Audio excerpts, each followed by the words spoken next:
we proudly present at this time the very fabulous comedy star of the Aztec. Let's have a nice round of applause for Mr. Don Sebastian. Come on, ladies and gentlemen, let's hear it.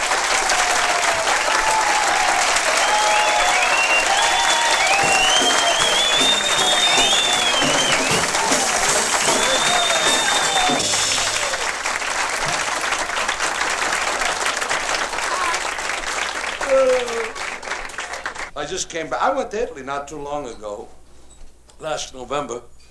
I was very disappointed. You know, being Italian, you're used to the Italians singing and laughing. You know, right? Forget about it. You go over there, you don't think of nothing but them liras, you know. You change your buck over there, I think it's about 565 liras for $1.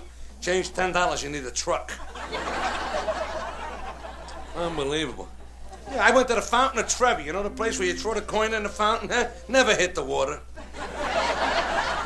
Them guinea kids are in there, they don't miss it. I went to the Colosseum, you know that broken building in the middle of Rome, You gotta pay to get in to see a broken building, yeah, that's it. I go to New York, you see all you want for nothing. And they're newer broken buildings, too. On my way out, just to see if the guy had a sense of humor, come on, I says, hey, don't let no more kids in here, they're wrecking the joint. I saw something else that was amazing. The tomb of the unknown soldier of Italy. I didn't know he had anybody would fight. I don't know. I still say if you open up, you'll find a Pollock in there. I don't know. I had a room in Rome. Listen to this. $20 a day I paid. This is off season. Same room is $45 a day. $20 a day with a toilet in the hall. I had the same thing in Brooklyn. $20 a month with a toilet in the hall. So I went downstairs. I said to the desk clerk, I said, hey, what do you think? I'm going to stay dressed all night to go to the bathroom? You know. Well, not that I ever have to go, you understand? But because I know it's in the hall, you can bet, you know. So he gave me a better room. He gave me a better room, right? With 2 toilet bowls. The regular kind and the kind you step on, you wash your face. You ever seen those? You laugh? You ever try to brush your teeth on one of them things? Unbelievable. I went to the Vatican. By the way, if you go to Europe, your friends are going to tell you get religious medals from the Vatican, you know. I went over there. I saw the Swiss guards, you know, the guy standing there with the colorful uniform, you know. He says, would you like an audience with the Pope? I said, it doesn't have to be a crowd. It could be just me and him. I don't need a big group, you know. Pope was out of town, you know. So you have to hire a guide because the Vatican is a big place, you know. And I had an Italian guide. Well, let's put it this way. These guys don't take too many baths over there. And we didn't have any of that deodorant stuff, so my wife came up with a great idea. She put 2 lifesavers under his arms. It helped. He couldn't lift up his arms. But he was guiding us around. He was showing us this here. He says, this is the tomb of Pope of 4. And this is the tomb of Pope of 5. I said, let me guess the next one. 6, right? He says, you've been here before? I says, no, but I didn't come 5,000 miles to see a mass funeral. I want to see something nice. He said, oh, boy, I take you in the cellar, I show you something nice. I figure that's where the wine is, because Italians have the wine in the cellar. And my father used to come up every night. Never looked like he was coming towards you.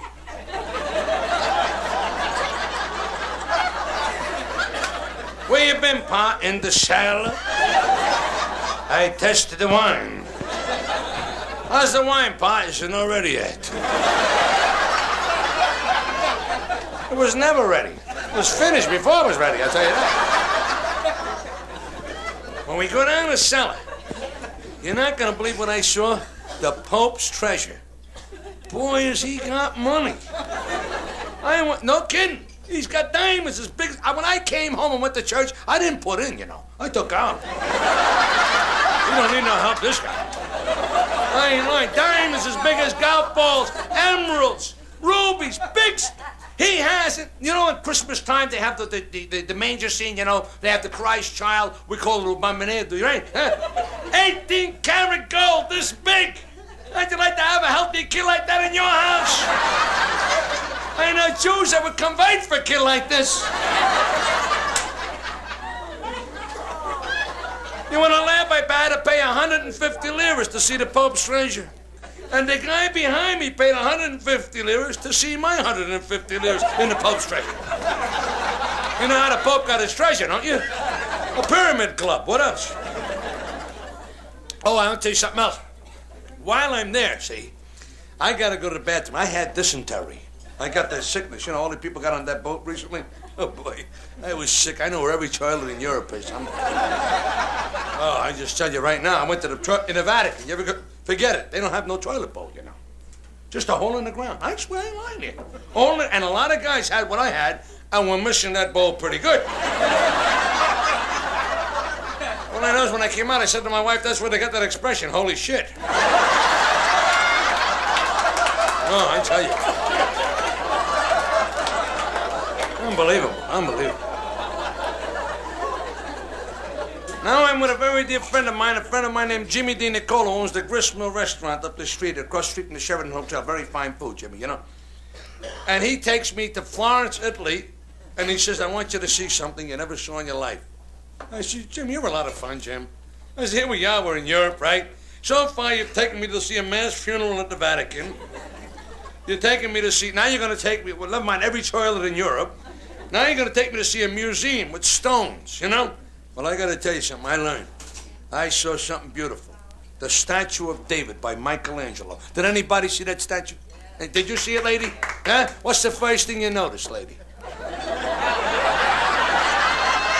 You teddy bird. Huh?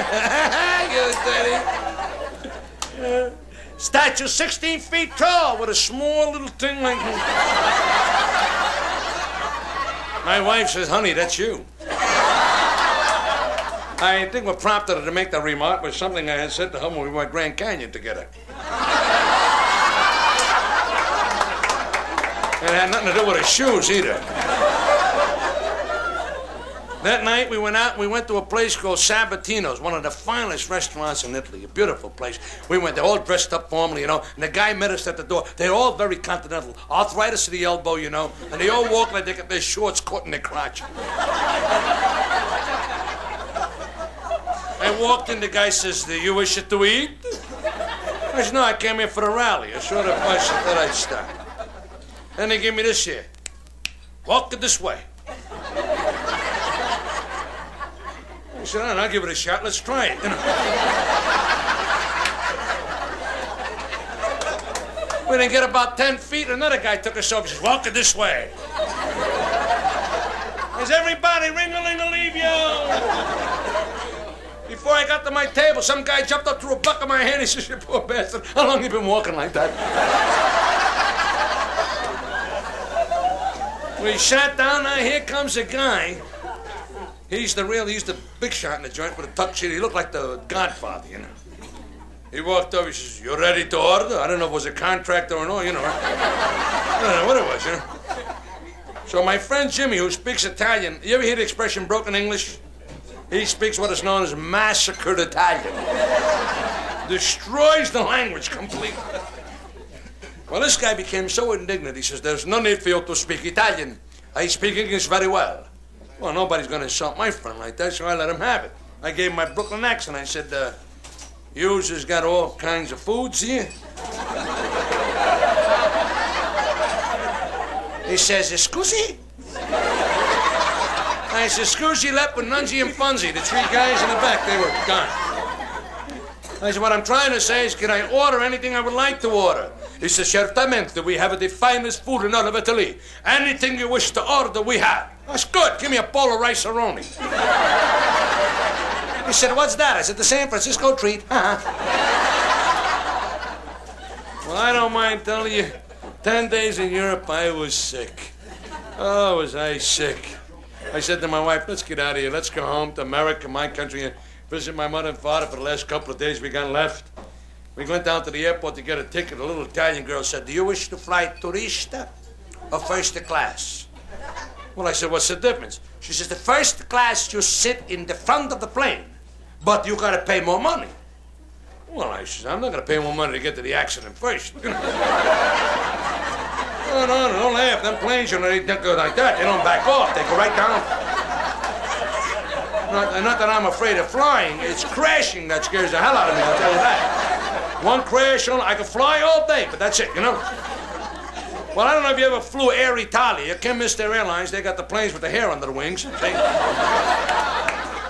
And you get out, they have a unique thing. You board the plane, see, and it taxis down to the end of the runway. Then you get off and you get on a bus. You go like that till you get to Florence, 900 miles later. At which point you board the final plane, which is up on the edge of a cliff. 20 Italians rush out, push it off the cliff. And you establish a glide path, see. Now we're flying along about an hour and a half when it happened. You talk about frightening experiences. One of the engines catches fire. It is smoke is coming out and flames. And the captain gets on the loudspeaker and says, "This is your capitano speaking." No. I'm gonna tell you this. But we got a trouble. Engine number 1 is not functioning. But no worry, we got a 2, 3, and a 4. We're gonna make it, but it's gonna take a little longer, that's all. We're flying along about another hour and a half, and engine number 2 goes out. Smoke is coming out. The captain gets on the loudspeaker and says, "Hello there! I think I gotta tell you something else, huh? But first, I want you to repeat after me. En nome Patro, Figlio, Spirito Santo." You remember engine number 1? Number 2, make it the same boo-boo. This is not functioning. But no worry, we got a 3 and a 4. We're gonna make it, but it's gonna take a little longer. In the meantime, we're gonna put on some music to make you feel better, huh? Tunes came on like How Deep Is the Ocean. I got a date with an angel. When we're flying along past the halfway mark when it happened again. One of the third engines started to smoke and fire. The captain is panicking. He's running up and down the aisle with his parachute on. He says, "No worry, I'm going for help."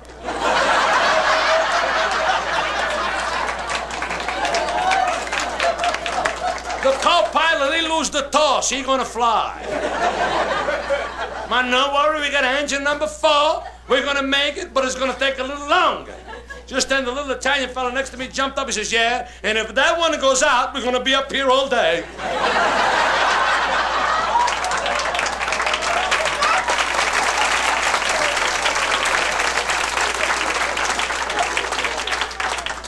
We landed in New York City, and my father met me at the airport. 72-year-old father. You know how they are. Cries, Italian father. "My figlio, my figlio. My son." I said, "This guy used to beat the hell out of me." I remember this, so I took a little longer to get to him. No, not really. I threw my arms around him. I was so happy to see my father, I said, "Papa, wonderful. Who's with you?" He says, "I come all alone. I'm gonna drive you home." Oh, my God. Let's get back on the plane. My father, he don't hear good. He don't see good. He makes left turns when there ain't no left turns. He's the only guy in history to make a U-turn in the Holland Tunnel and get his money back.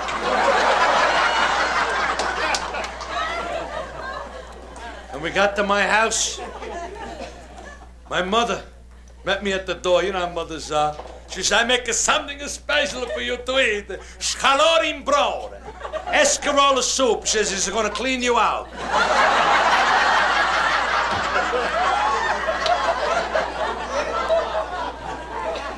Oh, I tell you something. 2 days in New York City with my mother's cooking. My mother makes some beautiful food. Tripe. That's a cow's stomach.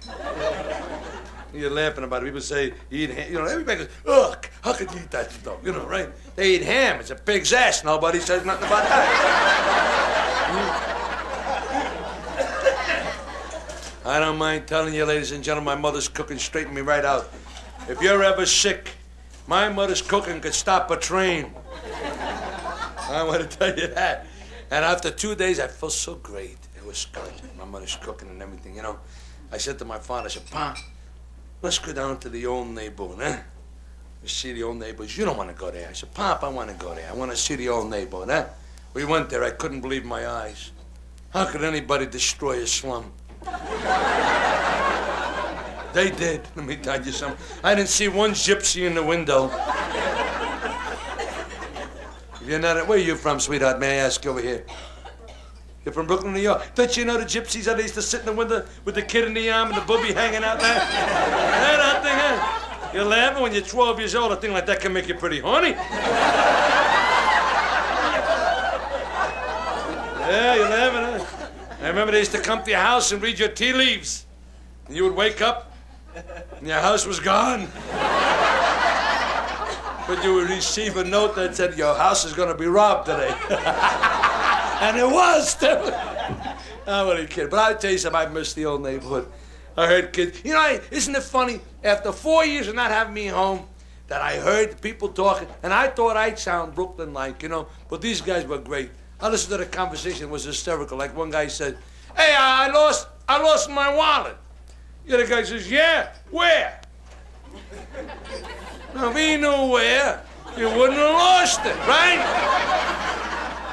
I laugh at Brooklyn people because everybody talks them little dumb remarks too, you know. You ever see a guy come in the house soaking wet? What do you say to him? Is it raining now? What the hell do you think it is? You ever see a guy go in the drugstore and say to the druggist, do you fill prescriptions? No, he repairs cars, dummy. I seen a guy on the subway in New York. Hey, can you sit on a newspaper? Another guy walked up. He says, are you reading that paper? Am I lying? Unbelievable. But I think the classiest thing I saw, which was beautiful, there was a fire in my own neighborhood on Knoll Street and Central Avenue. One of the tenements was burning, you know. Thousands of people gathered around watching the firemen working, you know. This guy's walking through the crowd. Hey, what happened? What do you think happened? A weenie roast, dummy. Of course, the guy that was one of the battalion chiefs must have been a Puerto Rican, you know.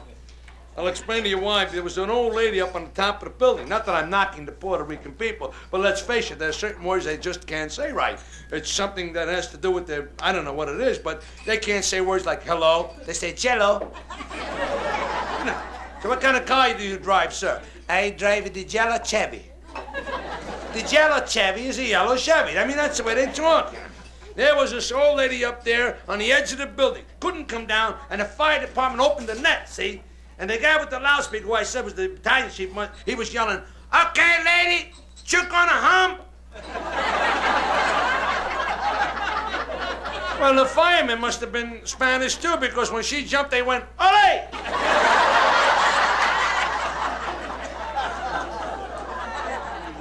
Yeah, I kind of remember the old neighborhood, you know. And people say, you know, you talk about the. We mentioned about the Puerto Rican people, you know, and we gave a little remark about the Italians, you know. We do ethnic humor, and we talk because in my neighborhood we had a lot of people who were of different variety, you know. Like we had a lot of Polacks, and them poor people, they get it all the time. Oh yeah. Just heard a new one. You know about the Polak that picked all the green tomatoes to make room for the red ones?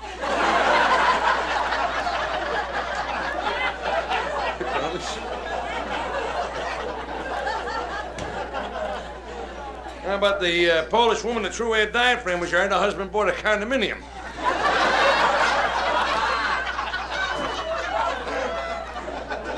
The two Polacks driving a truck, and one of the brothers steps on the brake, no brake. The other one is panicky. He says, don't worry, when we get to the bottom of the hill, there's a stop sign there.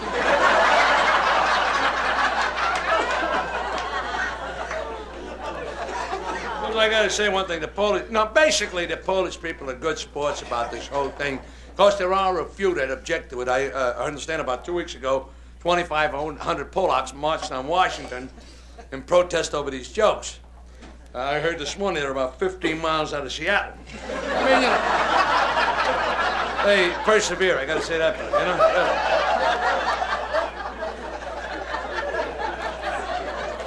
know. We had them in our neighborhood, we did. We had some Well, we had so many people. We had many Italians, of course. We had Mr. Catalano. What a disgraziato this guy was. He was born old, this guy, really born old. We used to play ball in front of the store. He said, "Get out of here, son of a bitch, kids." One day the ball went in the store. He come out and said, "I told you not to play in front of my store." Cut the ball in half, you know. A real ball cutter, you know the kind. Now, that was a 5-cent high bouncer, you know. Well, what do you think we did? You know, we played half ball. What are you going to do? Well, we got even with him, don't worry. We went to the empty lots, got the shoes that people threw away, took them in to have fixed. 200 pairs. Soles and heels with taps. 2 years he worked for nothing. That's the way I get even when I got.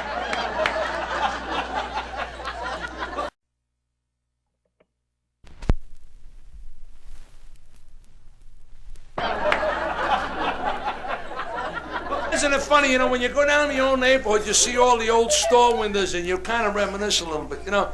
I remember we had Abonam, that means he's deceased now, I heard he passed away. Don Pasquale, Mr. Pat. And when I tell the story of, it's a true story, but I translate so that you will understand me. I speak in Italian, but I translate it. He was very sick. He went to the doctor, proctologist, one of those guys that works on the back end, you know.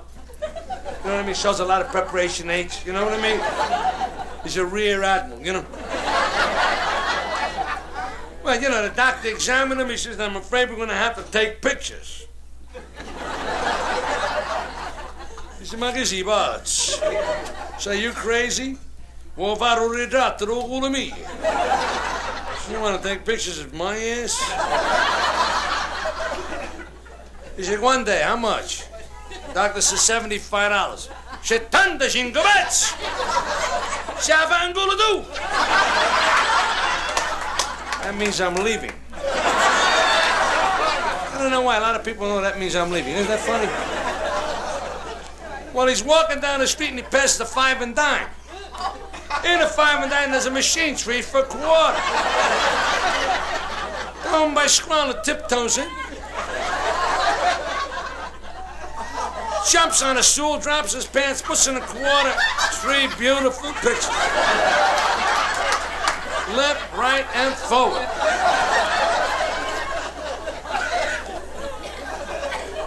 He puts them in his pocket. He's walking down the street. Now he meets his friend. His friend says, "Hey, Pasquale. Hey, Pat. Come sta? The way you been? Hey, I stato malato. I've been sick. I giuto dottore. I went to the doctor. Ma chi è mezzo pazzo? He's half crazy. Voleva 75 pezzi per fare un ritratto del culo mio. You wanted 75 to take a picture of my head.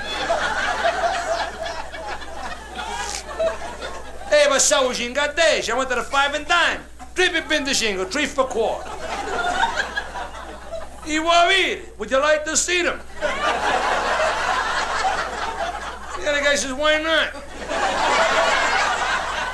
How do you like him? Well, your face came smooth, but your tie is crooked. What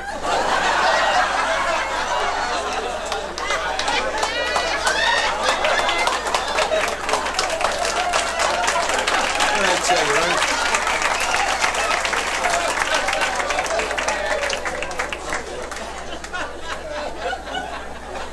Oh, we had some Irish on our block. As a matter of fact, I remember one tragic event. I shall never forget it. It really was tragic. This guy next door to me. Well, you know, when you live in a railroad apartment, you can hear the conversation between the two houses, you know? Well, he got killed. He died. The poor guy died. You know how he died? He was working in a brewery. We had Rheingold Brewery in New York, you know? And he fell in one of the vats where they were making the beer. Pat, it was, you know? And, of course, Mike came home and told his wife what had happened. She says, "I don't know how to tell you this here, but your husband was working up on the scaffolding when it gave way. And he fell into the 10,000 gallons of beer, and he's drowned." Oh, she says, "The poor dear, he never had a chance." Well, I wouldn't say that. He did get out twice to relieve himself. It was a melting pot neighborhood, you know what I mean. Because I think back, and there was a lot of memories attached to the old neighborhood. I kind of remember, because my kids don't have that problem today. My children, they've grown. As a matter of fact, isn't it amazing? They got it terrific. In New York City, for example, But when you played football, you only were allowed to tackle a guy once in the schoolyard. The reason for this was you were playing on concrete and your knees wouldn't heal for another year. Am I right? Huh? These kids down there got grass, and I don't mean smoking kind. I mean, you know, the kind that you play on. They got that too, I think. I don't know. But isn't it amazing? My kids don't realize how good they got it, you know? And of course, my wife, well, she gives me a hard time about it. You know how women are, especially today with the women's liberation thing, you know? I mean, after all, you want to be liberated. What are you blaming us for what's going on? It ain't my fault. You want to be equal to me? I never says you wasn't equal to me. But I want to know one thing. How come I get all the lousy jobs and you get all the good jobs? When my dog was sick and it was a Sunday afternoon and no veterinarians were around, my wife says, get the gun and shoot him. What the hell I gotta shoot him for? Ain't I human too? I got a finger like yours. It bends like that too. All the distasteful jobs. That's right. When she walked into the bedroom one day and caught my son John, 15 years old, she lifted up his mattress. She found a picture of a nude girl from Playboy magazine. She called me. She says, come here. Come here. I said, what do you want? She said, look at this. I said, what do you want me to do? She said, I want you to talk to him. I said, what if I learn something? Then what are you going to do? She said, what are you going to do? I said, first, I'm going to look at the picture real good. Then I'm going to go to church and light a candle to St. Joseph that he's not queer, all right? She says, what are you going to do? I tell you what I'm going to do. I got to do what I got to do. I'm the father. I got to be the beast, right? I walk in with the picture in my hand. The kids in the Florida room watching television. And I hold it up and I said, what's this? What is this? He says, you don't know? I said, I know! And I tore it up. He said, I don't care, I memorized it. I never forgot it. What can I tell you, these kids today?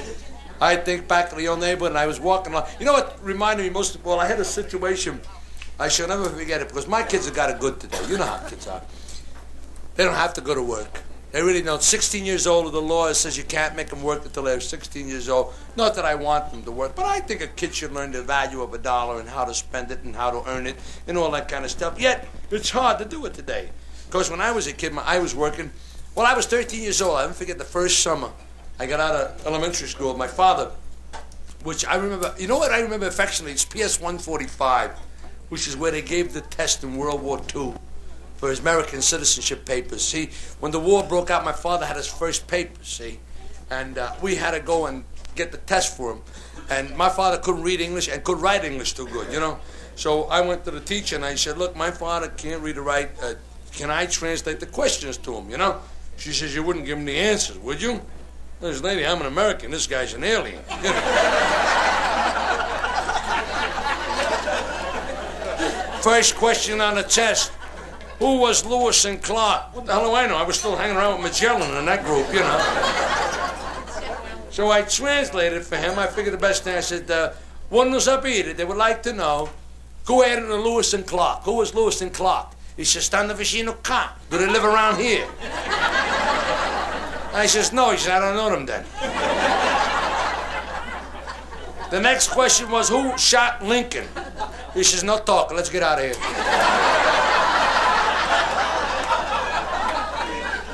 But he managed to pass the test. I don't know, but he did. And he got before the federal judge, and all at once he became the Italian Perry Mason. Judge, Your Honor, I've been in this country 25 years. In the 25 years, I learned the Constitution, Declaration of Independence. I read English a little bit, and I write English a little bit. Mine not going to pass the test, because I talk it this way.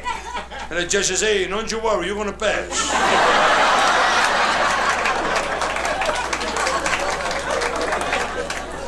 So like I said, I remember that affectionately. I came out of PS 145, excuse me, and that was the summer of 43 for me. You saw the picture of the summer of 42. And I forget, my father says, go get a job, and he gave me a quarter, you know. I took the quarter, I went down to the pool room, I hung around the pool room. I came back 4:30, my father said, did you get the job? I said, no, Pa, I didn't need nobody, you know. He says, here's another quarter, go tomorrow. Well, I don't have to tell you what happened the next day. I went to the New York Paramount in New York City, You remember the New York Pyramid, huh? 43rd Street and Broadway. For a quarter, you could see 5 of the top acts in the country and a first-run movie. And that was before 1 o'clock. A nickel for the subway, that's what it cost. A nickel to come back. Quarter for the movie. I got 15 cents left over, 3 Hershey bars.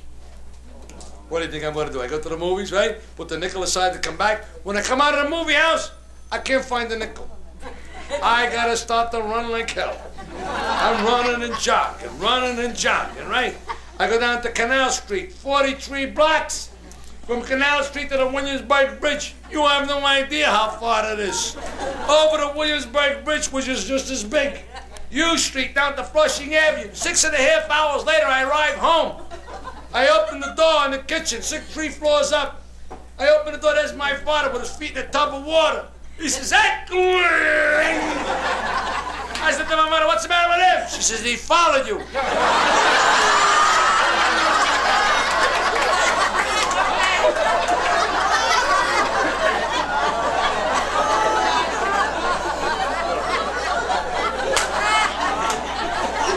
I tell you, I remember those days, and I remember them well. They were good days, because my kids will never know any of that stuff. My kids today, especially my oldest son, that son of a bitch. 25 years old, gonna be 26, goes to college, goes directly into retirement, uninterrupted by work. Impossible to believe to have a son like this. Sits down around the house watching Bewitched. Yogi Bear, cartoon. Hey, hey, hey, I'm a Yogi Bear. Yabba Dabba Doo, the Flintstones, right? 25 years old. I said, go to the store, give me a packet of cigarettes. He said, wait till Bewitched is over. I said, twinkle your nose and move your ass and go get the cigarettes. I could just see me telling my father, wait till the Lone Ranger's over. Right after the funeral. Who came up? I said, go to the store! I forbid you moved, he'd kill you. That many times I went to the store to know what the hell I was going for.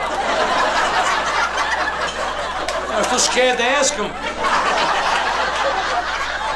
I used to run around the block, make believe I was lost. You're laughing, lady, eh? My father was the boss of the house. Supreme ruler.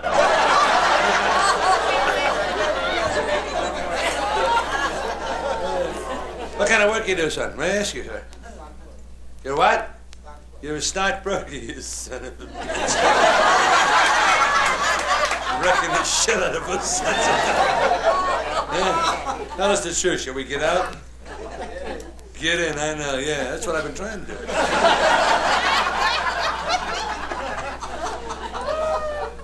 You work days. See, you got a lucky thing. So you're married, young fella, got married.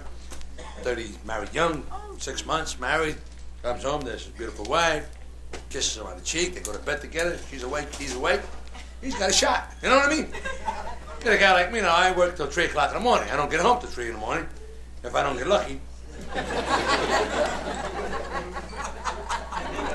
I walk in the house, there's my wife like the Apache Indians, staked her out.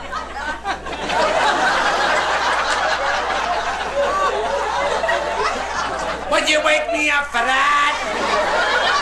I thought we'd play hockey. Wanna play Monopoly? I'll trade you boardwalk for a piece of ass.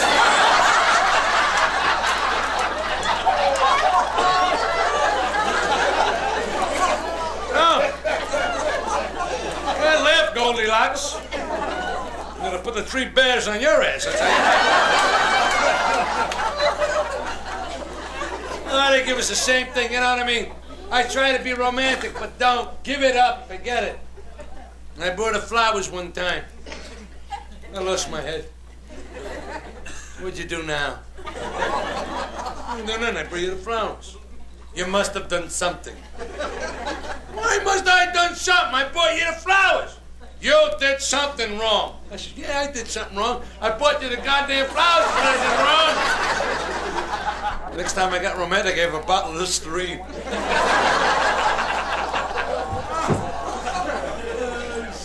I took her in my arms one night. I try to be romantic. I think most men feel that way, really. Basically, inside we have that romantic urge. I took her in my arms. I bit her on the neck. See, I don't put my tongue in the arena more, it gives a fungus.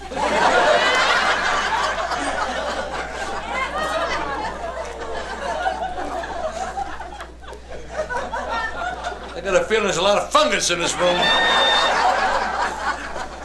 Come here, sweetheart. I think you should enjoy life. Life is very important and very beautiful. It really is. And my life has been great, not only for myself, but you guys have helped it make it good for me. All kidding aside. Because how funny can a guy be? I mean, I sat in a room and told myself jokes and nobody laughed. You know what I mean? You guys are the important thing about it. And this is what makes my life interesting. And I like my life. I love people coming up and telling me jokes. You ought to hear the latest jokes I got. I got two queers driving in a Triumph, a small car, and a truck smashes in the back and breaks up the whole car.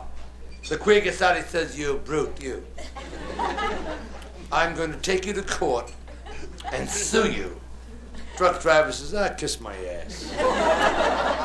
The other one said, "What'd he say?" "He said he wants to settle out of court." Here's another one that's going great.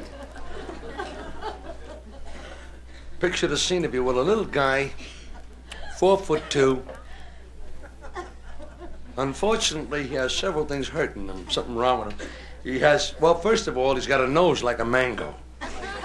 That damn thing is hanging right down there, you know what I mean? Cross-eyed, got teeth spaced pretty bad. A hunchback, you know, 4'2". I mean, he's pretty in bad shape, you know. He's a bookmaker, makes about $50 million he's got accumulated. And one day he's looking in the mirror, he's taking stock of himself. He says, "Huh, look at this, look at me. All the money in the world, look at this body. Look at me, I ain't got a broad. I can't get a decent girl. I'm gonna kill myself." Now he says, "Wait a minute, why the hell should I kill myself? Somebody's gonna grab the money when I'm gone. I'll take a trip around the world. See the whole world. Then I'll kill myself if I didn't have a good time." You know, he travels all over. He goes to Denmark, and he runs across that doctor who operated on Christine Jorgens. Remember the doctor that fixed that guy's nose? What the hell else is he? I don't know what he fixed. All I know is that every time he goes to the toilet now, his feet point the other way.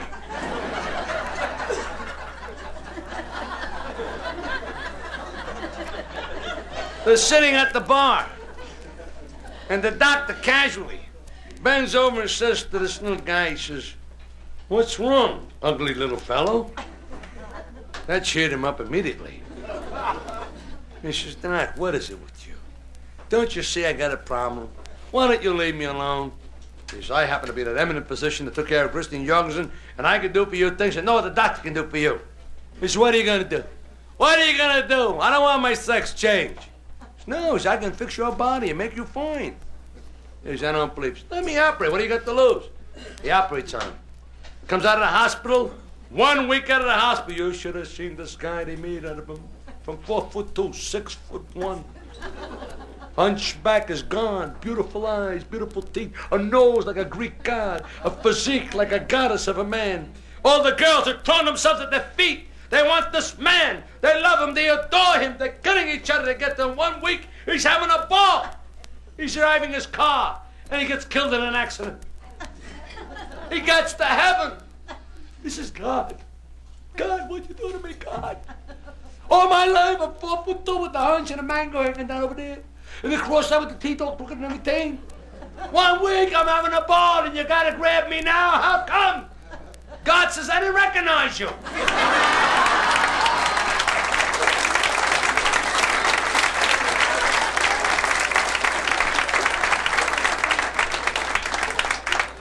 That always reminds me of another story which is cute about the colored boy, or the black boy, as they prefer to be called today. Of course, being from Brooklyn, New York, I don't know anything about the segregation, integration. This is no lie.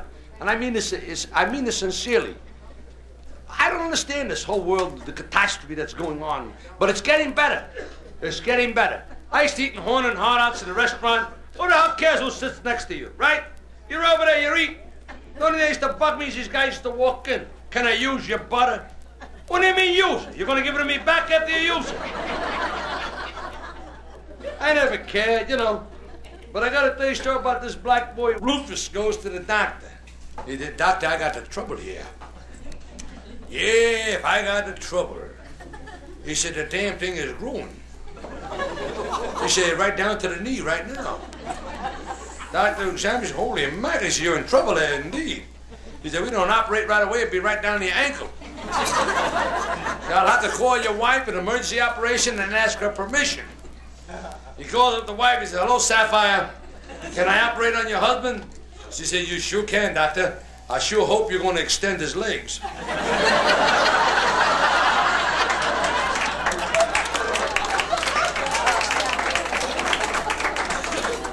What can I tell you? A lot of fun. By the way, about the Italian jokes, I don't get mad. I don't get mad. My own son tells me jokes like, you know why Italy's shaped like a boot? Because you can't put that much shit in a sneaker.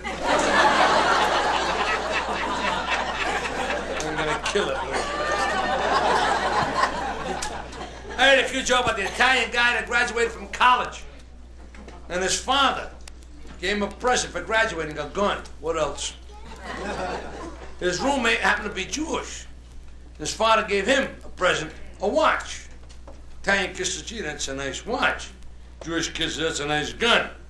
Italian kid said, why don't we trade? Shows you how stupid he was, he could have held him up.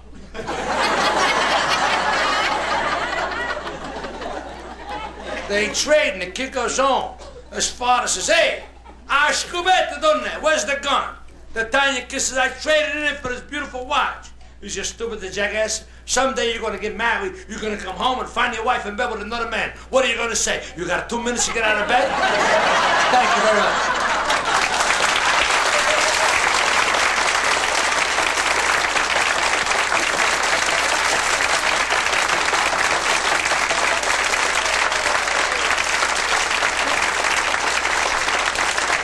Thank you.